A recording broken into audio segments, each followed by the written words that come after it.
guys, it's Bryony. Welcome back to my channel. So today I felt this video was very relevant given the current circumstances.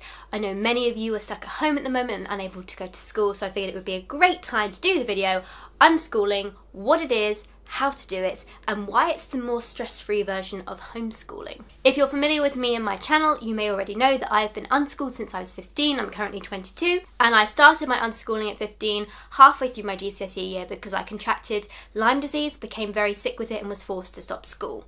That's how I started on my journey of unschooling, and I absolutely loved it. Given the current circumstances of what's going on, many of you watching this video are either teenagers who've been stopped at school and you might be worried about your exams and everything and what's happening, or you might be parents with young children or teenagers too who are not currently at school and you're wondering how to support them at home and worried about whether or not they're doing enough, and hopefully you can find some useful tips and hints and tricks in this video as well. So first of all, let's debunk the myth that unschooling is the irresponsible way of homeschooling that leads to lazy children who have no skills, no qualifications, and can't really do anything.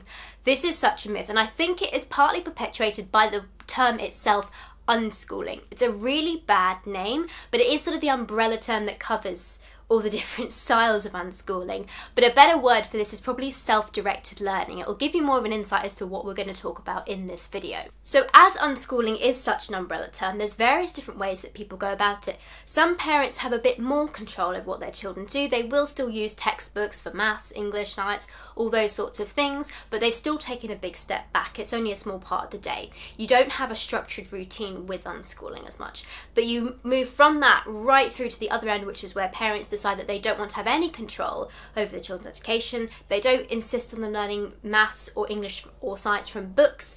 They don't believe in sort of dictating what the children do in the day. The kids very much roam free to sort of eat what they want, when they want, to sort of experience the world as they want to, everything. So there's really extreme ends within unschooling. There's not one type of unschooling. So just bear that in mind with this video. I do just want to also say before I go further in this video that I am familiar with several different types of education. I started off in the state education system. I then moved to a very academic private school, which I hated.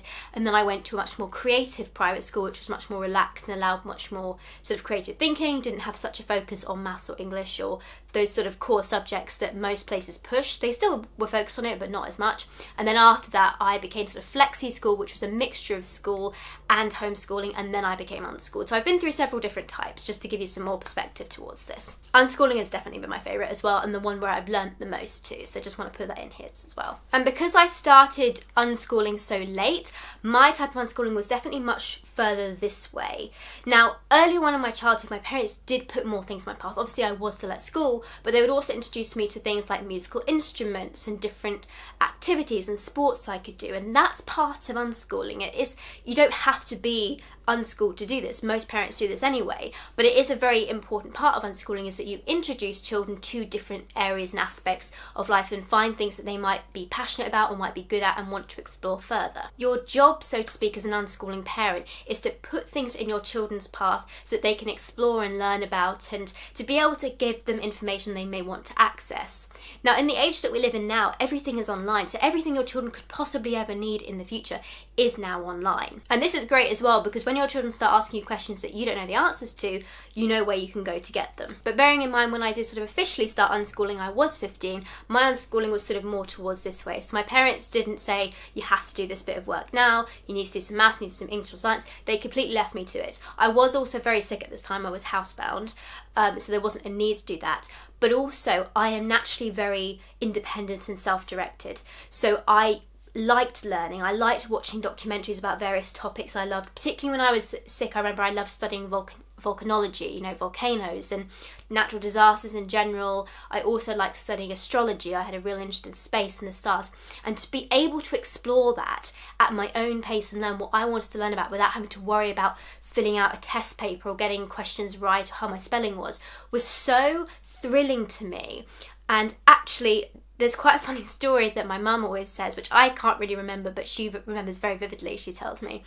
About 18 months to 2 years after I first got really sick, I was getting much better. I was able to do more things, but I still wasn't quite right. And I was having a conversation with her in our garden, and I asked her, I kind of remember this, but she definitely remembers it better than me. I asked her, Mum, if I get well again, are you going to send me back to school? And she said, no, sweetheart, your dad and I have already decided that we're not going to go down that route. We know you're doing really well with unschooling. We're not going to push that way. And I went, okay, I want to get well then. Now, bearing in mind, when I was at school, I actually quite liked it. I enjoyed school. But after going from school to unschooling, the thought of going back there was so horrifying to me that I actually didn't want to get well again, because I was so scared I was going to be pushed back into that system after having the freedom to learn and to develop and start my own business, and that I still run to this day, by the way, 7 years later. To have all this freedom to learn things I wanted and to experience different things. It was just so freeing and so wonderful, that the thought of being contained again and having this one track mindset of, you go through school, you go to college, you go to university, you get a job, and you do this, it scared me. But fortunately, my parents were really relaxed about that and have always supported me ever since. So thank you, God, for giving me parents that understood. So what I'm trying to get across to you here is that my parents are able to be a bit more relaxed with me because they knew that I would be quite self-directed and quite strong and independent in and of myself. They knew me well. And if you're a parent watching this, you will know your child best. So if you think that right now, actually, they're under quite a lot of stress, they're really worried about everything that's going on in the world, and they need to take a step back, let them do that. Don't worry about pushing yourself that they're doing all their work, that they've been sent by school and getting everything done. Let them take a break and take a step back, because this is a very challenging time that we've never been through before. They've not prepared for it, you've not prepared for it. It's something new to everybody. So just bear that in mind, and don't beat yourself up if you need to take a step back. That is actually a very important part of unschooling, is recognising that a child's emotional and physical state is just as important as their education. That is one of the fundamental beliefs of unschooling. Another fundamental point of unschooling is a child's right to know their own body and their own mind. We live in a society that tells parents you should be really strict and disciplined with your children all the time. And yes, there are lessons that children need to learn. They need to learn how to be, part of society. They need to learn how to get along with people. They need to know the difference between good and bad. But you don't have to do this through a sort of dictatorship where you tell the children everything and they have no say. That mentality does not work with unschooling. It requires giving some trust to your children. So if you can't do that, then unschooling probably isn't going to work for you. So with all that in mind, moving on to the fun part, how do you actually unschool? What are some of the things that you can do? Well, I'm going to sort of tailor this more towards the current circumstances that we're under, how to be unschooling in the kind of environment we're in. Typically with unschooling, what you will do is put things in your children's path, or expose yourself to things if you are an older, say, teenager who's currently at home and currently being homeschooled. This is something that you can do as well yourself. You don't need a parent to do this for you. It's about putting things in your path to discover. So for example, if you are, say, a parent and you have a 4-year-old, one thing that they might be interested in, as lots of 4-year-olds are, is dinosaurs. So you introduce them to dinosaurs, the different types of dinosaurs. Maybe you talk about, one week you discover how the different dinosaurs ate, why their teeth were different. You might watch documentaries to do this. You might also look through books. If we weren't currently in this environment, you'd probably take them to a museum as well and go on trips out and look at some dinosaur footprints and how big they are, and try and measure things out in your own room to see how big a dinosaur footprint is. If you want to go even further and sort of be one of those real Pinterest parents, one thing you can also do is sort of design a room into a Jurassic World. So you might take the living room or the playroom, if you're lucky enough to have one of them, and put little dinosaur footprints around, maybe have a hide and seek, those sorts of things, to try and make it really fun and to encourage the children to see if they have any interest in that. From that particular like, you will be able to see whether or not they're really picking up on a topic. So they might find the dinosaurs really interesting one day, but the next day they don't really want to play with them, and they're going back to playing with their trains or building blocks, or playing with another type of toy, and you can go, okay, they're not really interested in this now, let's put this out the way. But equally, you might do another topic, say for example volcanoes, like I was interested in, and you might find that they're really interested in that, and they like playing around with the science experiments of how to make a volcano eruption. They might like to understand how that works, and those sorts of functions where you're not only learning about a topic, but you're introducing science and mathematics, because they have to work out amounts of how much they have to put in, and so you're adding all these different things in together, and that can really make learning fun and exciting. And it's also practical. Children will remember it better because they needed to learn those skills, those adding up and division skills, for a particular reason. It's not just a piece of paper, but when you use it in a practical setting, that's when you're going to learn stuff. So if you're trying to introduce your children into those skills, try and find a way you can actually represent it physically, and they're going to remember it a lot better. Another idea you can try is doing a mission. Now this works better with older children, and you want to do it sort of once or twice a week, probably not too much more because otherwise they'll kind of get bored of it. But basically you have an envelope with mission written on it, and inside is some kind of puzzle or question that they have to solve. Now this could be anything. It could be a scientific question, it could be a Pythagoras equation, but basically the idea is you give it to the children, and by the end of the day they've got to be able to solve it. So you say to them, I've given you a question, now you need to go away and work out how to solve it. This is really good because it encourages critical thinking. The children have something they don't know how to answer maybe, and they have to go away and figure out how to find the answers to it. Now this is particularly important because critical thinking is a skill that many employers want now in their employees, and going into the future it's going to be needed more and more. Technology is taking over the simple things that we think of as everyday tasks. Once upon a time, remember that we had people who were calculators. We didn't have little contraptions, and now we have calculators on our phones. Technology moves us through time and certain jobs become irrelevant.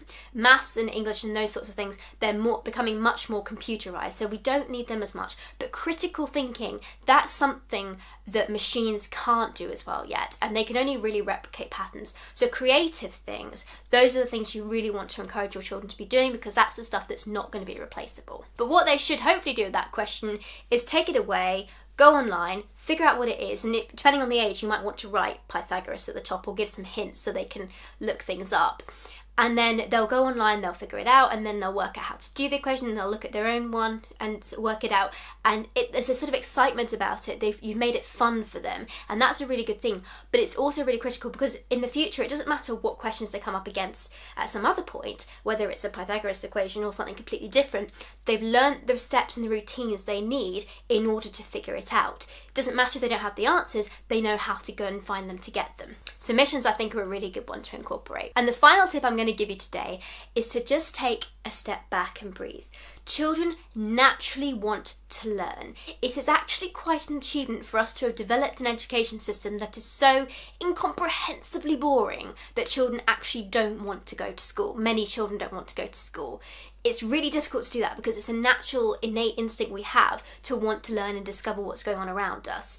It's just not an achievement we should be particularly proud of. But we do still have it, so trust that your children have that desire to learn new things, and just take a step back and see what they play with. Now, that doesn't necessarily mean let them have the iPad the whole day, but don't beat yourself up if you need them to have it, say, for a day because you're working on something else. It's not going to damage them long term into the future. As long as you have some family time at some point, it's absolutely fine. But the other thing you've got to remember is if children are on that all the time, eventually you do get bored of it. Like, you want to do other things. I very much remember when I was first sick and stuck in bed, I was on my laptop the whole time just watching YouTube videos. But gradually it morphed into watching documentaries on YouTube, and then, oh, that's interesting, I want to learn a bit more about that, I'm going to watch another one, and then I'm going to read a book on this. And so everything you're doing these days is learning. Like, you're never not learning or something new. Even playing games, believe it or not, there's teaching different skills, coding, all that sort of stuff. So your children are always doing something. And also bear in mind that creative things like art, music, dance, gymnastics, movement of any kind, those sorts of things are particularly important. They're just as important as maths, science and English. It's just our current education system doesn't value them as much. So whilst you have this opportunity to unschool, let your children be more free with that stuff. Let them run around outside and dig holes and climb trees if you want to let them do that, and just have fun. Let them breathe, let them do all these creative topics, and appreciate that as just as important as the other stuff. Not only does it take a big weight off of your shoulders, but trust me, after a few days or even a few weeks, might take a bit longer, you're going to notice a drastic change in your children. A lot of kids have what we call built up anxiety. They stay so well behaved at school so they don't get in trouble, and then they just let loose when they get home and they're utterly crazy and running all around the place, and you're thinking, what is up with you crazy kids? But when they're not going through that every day, when they're not having to sit down and be perfect and still and not fiddle around and be really nice and just be older than they actually are all the time, you'll see a huge difference in many children. So be prepared for that. As I said, it might take a few weeks, but be prepared for that to happen, and just notice how your children change, how much calmer some of them might be, how much happier they might be. And although they're going to be missing their friends, and this is still a tough thing, try and keep them in contact, as we know, through things like Zoom or Skype or phone calls, that sort of stuff, to help keep that connection. But keep connected with your children yourself, and you might be quite surprised by some of the things that you start learning about them. I'm going to leave it here for today, guys, because honestly there are so many wonderful things I could tell you about unschooling and so many tips and tricks I could give you, but I don't want this video to get too long. So if you'd like to know more, then do please leave me a comment down below. If YouTube lets me keep my comments, sometimes it does, sometimes it doesn't. Sometimes it lets me have them for a few hours and takes them away, who knows. But if it doesn't have comments down below, be sure to check out my Instagram and Facebook pages. They're also linked down below, and you can comment on a picture from the thumbnail of this, and I will hopefully see it and be able to answer your questions, or also incorporate them into another video if there's enough interest after this one. But basically what I want to say is I absolutely loved being unschooled. I really hope to be able to unschool my own children in the future.